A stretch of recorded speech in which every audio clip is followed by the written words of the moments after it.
श्री द्वारकेशो जयती चैनल में आप सभी का स्वागत है। सभी सुहागन स्त्रियों को मेरा नमस्कार। आज हम सुनने जा रहे हैं करवा चौथ व्रत कथा। करवा चौथ कार्तिक कृष्ण पक्ष की चतुर्थी को मनाए जाने वाला एक पर्व है। आइए हम सभी कथा का श्रवण करें। श्री गणेशाय नमः। करवा चौथ व्रत कथा। मांधाता कहने लगे कि जिस समय अर्जुन नीलगिरी पर तप के लिए चले गए तो उनके पीछे द्रौपदी खिन्न होकर चिंता करने लगी कि अर्जुन ने बड़ा कठिन कर्म प्रारंभ कर दिया है, किंतु विघ्न डालने वाले शत्रु अनेक है। इस प्रकार चिंता करके श्री कृष्ण जी से सब विघ्नों के नाश करने का उपाय पूछने लगे।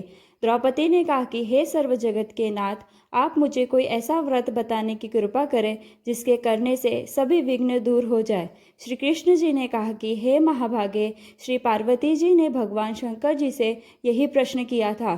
तब श्री शंकर जी ने पार्वती जी से कहा था, हे वराराहे, वही कारक चतुर्थी का व्रत मैं तुमसे कहता हूँ, तुम ध्यानपूर्वक सुनो, जो सब प्रकार के विघ्नों का नाश करने वाला है। श्री पार्वती जी ने कहा कि हे भगवान, वह कारक चतुर्थी का व्रत किस प्रकार का है तथा उसका विधान क्या है, और पहले भी उस व्रत को किसने किया है। श्री शंकर जी बोले कि पार्वती जी, अनेक प्रकार के रत्नों से शोभायमान, चांदी और सोने के भवनों से भरे, विद्वान पुरुषों से सुशोभित, लोगों को वश में करने वाली दिव्य स्त्रियों से शोभायमान, जहाँ पर सदैव ही वेद ध्वनि होती है, ऐसे स्वर्ग से भी मनोहर परम रमणीक शुक्रपस्तपुर में एक वेद शर्मा नामक ज्ञानी ब्राह्मण रहता था। उसकी पत्नी का नाम लीलावंती था। उसको महापराक्रमी 7 पुत्र और संपूर्ण लक्षणों से युक्त वीरवंती नाम की एक कन्या उत्पन्न हुई। उसकी आंख नीलकमल के समान और मुख चंद्रमा के समान था। उसके विवाह के योग्य समय आ जाने पर वेद शर्मा ने एक वेद शास्त्र के ज्ञाता विद्वान ब्राह्मण को विवाह विधि से उसे प्रदान कर दिया। इसके पश्चात वीरवंती ने अपने भाइयों की स्त्री समेत गौरी का व्रत किया।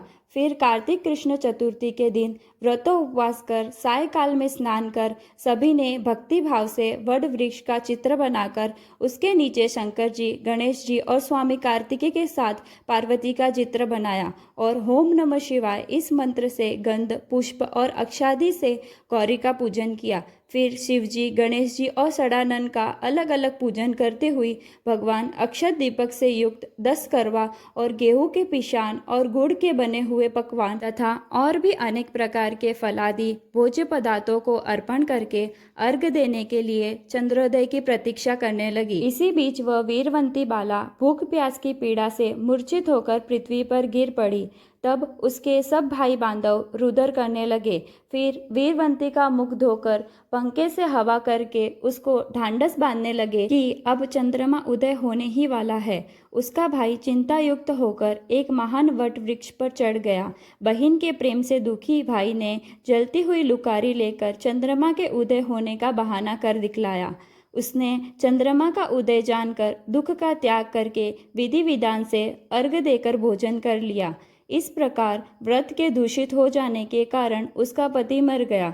तब वीरवंती ने अपने पति को मरा देखकर पुनः शिव जी का पूजन 1 वर्ष तक निराहार व्रत करके किया।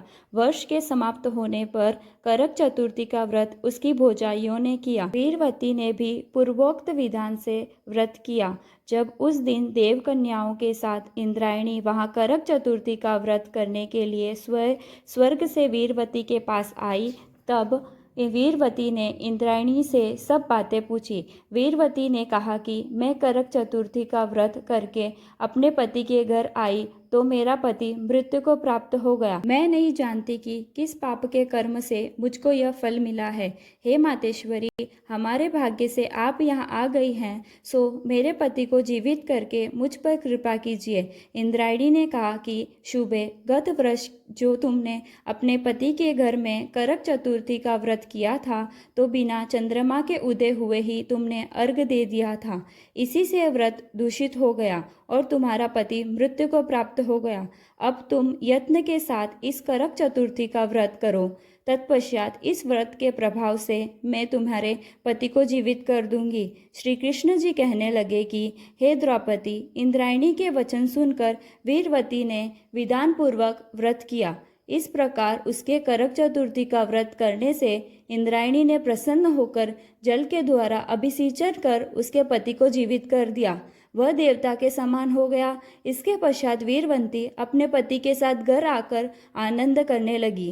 वीरवती के व्रत के प्रभाव से उसका पति धन्य धान्य पुत्र और आयु को प्राप्त हुआ। इसीलिए तुम भी इस व्रत को यत्नपूर्वक करो। सूत जी कहने लगे कि हे ऋषियों, इस प्रकार श्री कृष्ण जी के वचनों को सुनकर द्रौपदी ने इस करवा चौथ व्रत को किया, जिसके प्रभाव से पांडवों ने संग्राम में कौरवों को जीतकर अतुलनीय राज्य को प्राप्त कर दिया, जिससे उनका सब दुख जाता रहा। करवा चौथ के व्रत के समान सौभाग्यदायक व्रत अन्य कोई दूसरा नहीं है। अतः सुहागिन स्त्रियां अपने सुहाग की रक्षार्थ इस व्रत का सतत पालन करें। हमारे चैनल को लाइक और सब्सक्राइब करें।